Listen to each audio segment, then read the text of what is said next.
بسم الله الرحمن الرحيم. الحمد لله نحمده ونصلي ونسلم على رسوله الكريم وعلى آله وأصحابه وأهل بيته أجمعين.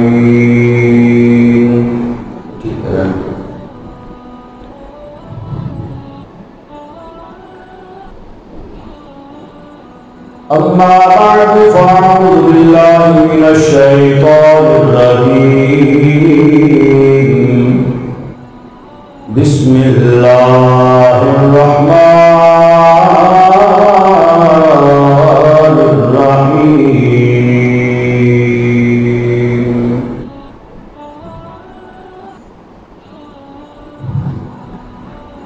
لن ينال الله لحومها ولا دماؤها ولكن يناله التقوى منكم.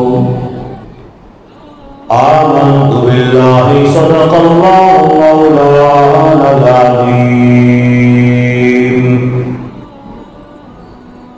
وصدق رسوله النبي الكريم الأمين ونحن على ذلك لمن الشاهدين والشاكرين والحمد لله رب العالمين.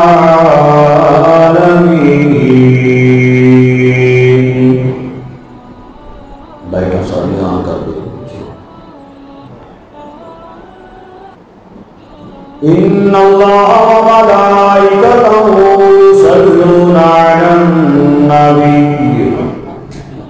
يا أيها الذين آمنوا صلوا عليه وسلموا تسليما. الصلاة والسلام عليك يا سيدي يا رسول الله وعلى آلك وأصحابك يا حبيب الله. الصلاة والسلام عليك يا سيدي يا رسول الله وعلى آلك وأصحابك يا رحمة للعالمين.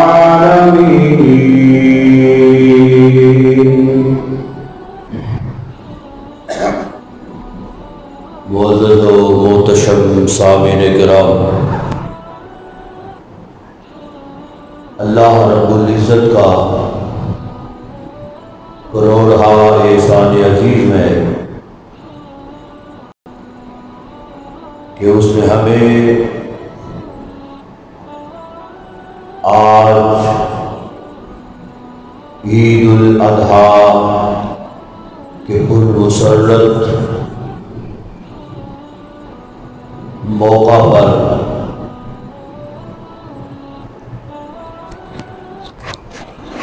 اس کی یاد میں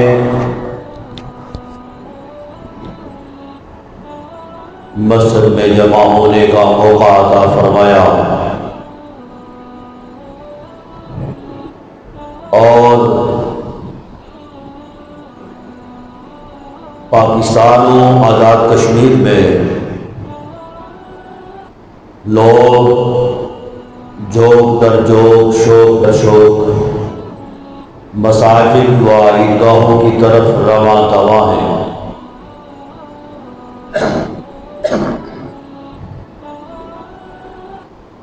گرامی قدر حضرات، بعض مذاہب میں نام جو ہوتے ہیں ناموں کا کوئی کردار نہیں ہوتا. وہ جو نام آتا ہے بس ویسے ہی بغیر تحقیق کے نام رکھ دیتے. لیکن اسلام میں جو بھی نام رکھا جاتا ہے ایک مسلمان کے گھر میں پیدا ہونے والا بچہ، والدین کی یہ کوشش ہوتی ہے کہ کوئی ایسا نام رکھا جائے جس سے اس بچے کی پہچان ہو۔ نام کا بڑا کردار ہوتا ہے عملی زندگی میں۔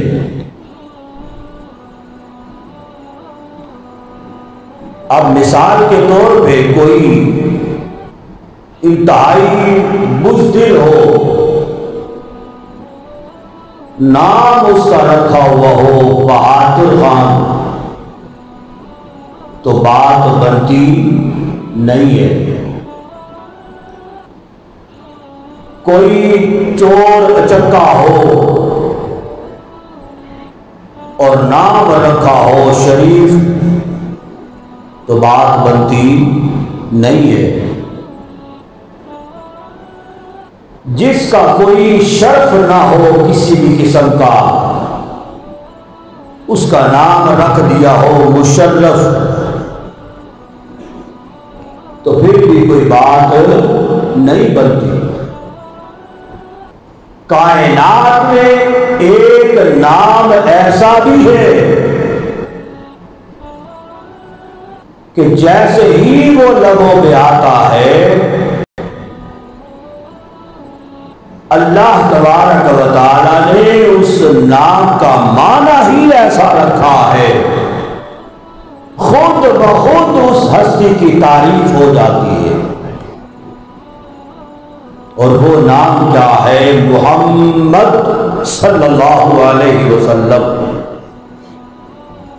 یعنی جس کی بار بار تعریف کی گئی ہو۔ کفار مکہ جب رسول خدا صلی اللہ علیہ وسلم کی توہین کیا کرتے تھے، آپ صلی اللہ علیہ وسلم کے بارے میں نازیبا کلمات کہا کرتے تھے، ساتھ محمد بھی کہا کرتے تھے۔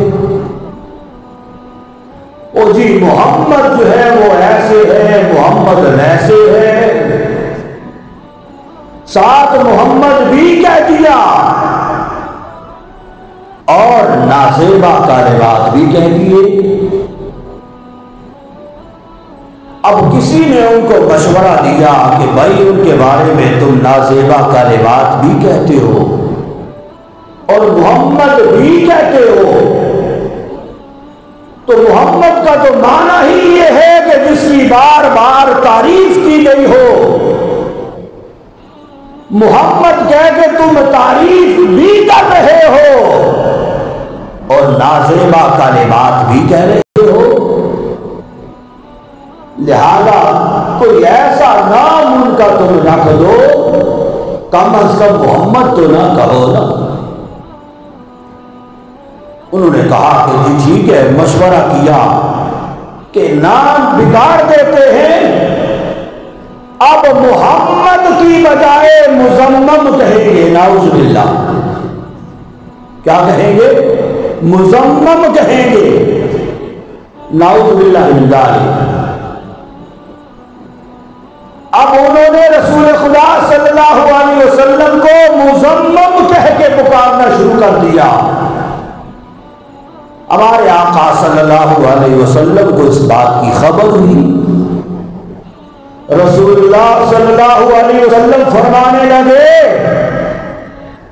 کہ وہ مزمم کہہ کے پکارتے ہیں، ان کا کوئی مزمم ہوگا جس کو پکارتے ہیں، مجھے تو اللہ نے محمد بنا کے پیدا فرمایا ہے، میرا نام تو اللہ نے محمد رکھا ہے، ان کا کوئی مزمم ہوگا جس کو وہ کہتے ہیں۔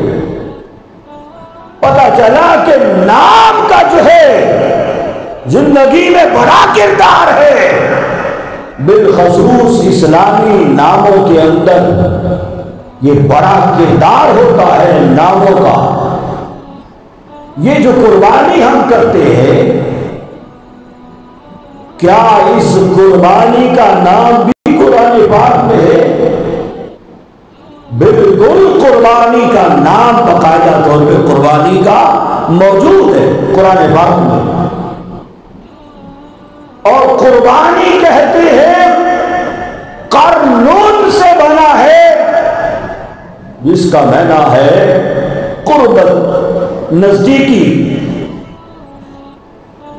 کیا ہے؟ نزدیکی، قربت. یعنی اللہ تبارک و تعالیٰ کی راہ میں جو جانور ذبح کرتا ہے، اللہ کی راہ میں جو جانور قربان کرتا ہے، قربانی ایک ایسا ذریعہ ہے جس کے ذریعہ سے اللہ تبارک و تعالیٰ کا قرب نصیب ہوتا ہے. بندہ اللہ کے نزدیک ہو جاتا ہے، دوریاں ختم ہو جاتی ہیں، حجابات اٹھ جاتے ہیں. قربانی کرنے والا اللہ کے اتنے نزدیک ہو جاتا ہے کہ جب وہ قربانی کرتا ہے تو قربانی کا قطرہ بعد میں زمین پہ گرتا ہے. اللہ کی راہ میں، اللہ کی بارگاہ میں وہ پہلے پہنچ جاتا ہے. اتنا فاصلہ جو ہے وہ سمٹ جاتا ہے، اتنا قرب ہو جاتا ہے. اور اللہ رب العزت کی بارگاہ میں جو لوگ قربانی کرتے ہیں، وہ قربانی جو ہے یہ ہم جانور ذبح کرتے ہیں، اور جانور ذبح کر کے اس کی کھال اتار کے گوشت بنا کے ہم گھر میں لے آتے ہیں. لا کے تو پھر ہم 3 حصے کرتے ہیں، غرباء میں تقسیم کرتے ہیں، اپنے رشتہ داروں میں ایک حصہ تقسیم کرتے ہیں، اور ایک حصہ اپنے پاس رکھتے ہیں، گھر میں رکھتے ہیں. اللہ رب العزت کے پاس اس قربانی میں سے کیا پہنچتا ہے؟ کیا گوشت پہنچتا ہے؟ اللہ کی بارگاہ میں کھال پہنچتی ہے، اللہ کی بارگاہ میں خون جو نکلتا ہے وہ پہنچتا ہے. یہ ساری چیزیں تو ادھر ہی رہ جاتی ہیں. خالق کائنات کی بارگاہ میں کیا پہنچتا ہے؟ اللہ فرماتا ہے لن ینال اللہ لحومها ولا دماؤها. فرمایا کہ اللہ کی بارگاہ میں اس قربانی کا نہ گوشت پہنچتا ہے نہ خون پہنچتا ہے، وَلَٰكِن يَنَالُهُ التَّقْوَىٰ مِنكُمْ. فرمایا کہ اس کی بارگاہ میں فقط تقوی جو ہے یہ پہنچتا ہے. اللہ تبارک و تعالی دیکھنا یہ چاہتا ہے کہ قربانی کرنے والے کے اندر اخلاص کتنا ہے، قربانی کرنے والے کے اندر تقوی پرہیزگاری کتنا ہے. اللہ رب العزت دیکھنا یہ چاہتا ہے کہ اس قربانی کے کرنے میں اس بندے کے دل میں کوئی ریاکاری تو نہیں ہے، اس بندے کے دل میں کوئی شہرت تو نہیں ہے کہ جی 5 لاکھ روپے کا جانور جو ہے ہم نے لیا ہے، 10 لاکھ کا جانور لیا ہے.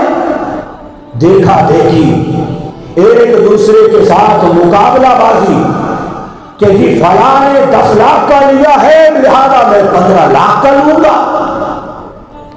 بندہ ان سے پوچھے قربانی جو ہے وہ تو قربانی ہی ہے، اس قدر ضیاء کا کیا مقصد ہے؟ یہ بقیہ پیسے روپے جو ہے یہ اللہ رب العزت کے اور بھی ذرائع ہے اس کی راہ میں قربان کرنے کے اور خرچ کرنے کے. کاش ان ذرائع میں تم خرچ کرتے. تو اللہ تبارک و تعالیٰ دیکھنا یہ چاہتا ہے کہ قربانی کرنے میں اس کا اخلاص کتنا ہے. لہذا اللہ کی راہ میں، اللہ کی بارگاہ میں اخلاص، تقوی، پرہیزگاری جو ہے یہی پہنچتا ہے. رسول خدا صلی اللہ علیہ وسلم آپ ہر سال 2 جانور ذبح فرمایا کرتے تھے. 2 جانور. ایک جانور کو ذبح فرماتے حضور دعا فرماتے اللہم تقبل منی، اے باری تعالی اس قربانی کو میری جانب سے قبول فرما. پھر دوسرا جانور ذبح فرماتے. ایسا نہیں ہے، حضور کی ازواج مطہرات بھی تھی، آپ کی صاحبزادیاں بھی تھی. لوگ کیا کرتے ہیں کہ اس بار میں نے اپنی قربانی کر لی ہے، اگلے سال میرے فلاں بیٹے کی جانب سے، میری بیٹی کی جانب سے. کیا حضور کی اولاد نہ تھی؟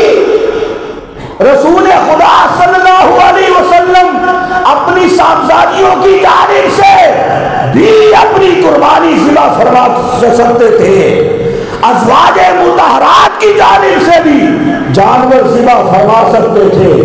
لیکن دوسری قربانی ذبح فرماتے اور حضور یہ دعا فرماتے اللہم تقبل من امتی، اے باری تعالی یہ قربانی میری امت کی طرف سے قبول فرما.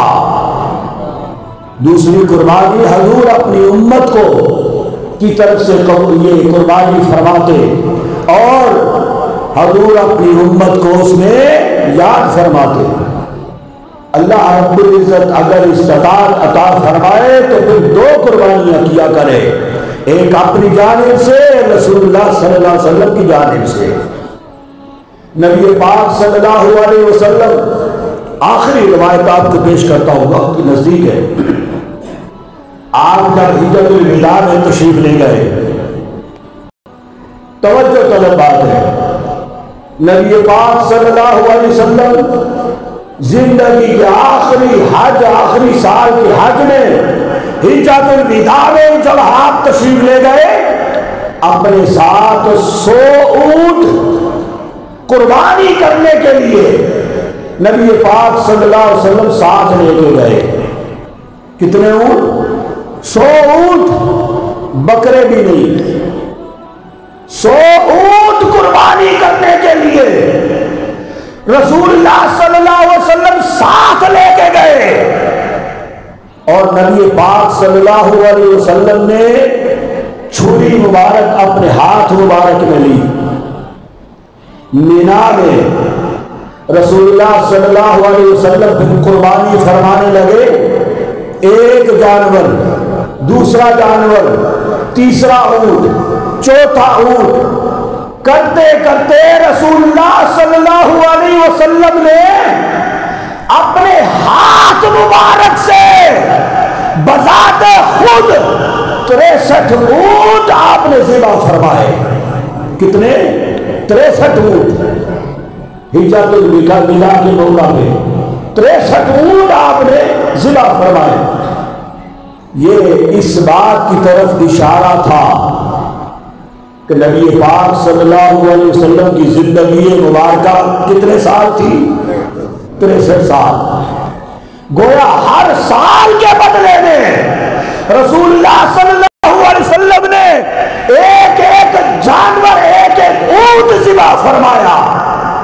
اس بات کی طرف اشارہ تھا کہ میری زندگی مبارکہ 63 سال ہے، لہذا 63 سے اوپر جانور ذبح نہیں ہوگا. لے کے گئے تھے 100 اونٹ، لیکن 63 آپ نے ذبح فرمائے.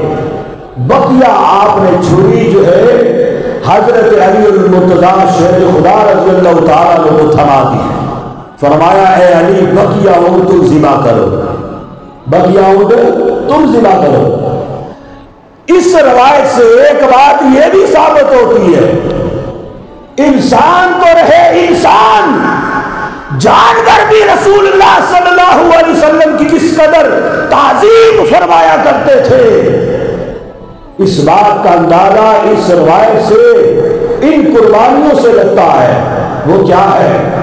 نبی پاک صلی اللہ علیہ وسلم نے جب یہ قربانیاں فرمائی، حکم یہ ہے کہ ایک جانور کے سامنے دوسرے جانور کو ذبح نہ کیا جائے. دوسرا حکم یہ ہے کہ یہ جو ہوتے ہیں نا اونٹ، یہ باقی جانوروں سے، یہ بیل وغیرہ جو ہوتے ہیں، ان سے یہ زیادہ ان کا سخت جو ہے وہ ذبح کا طریقہ ہے، مشکل ترین طریقہ ہے۔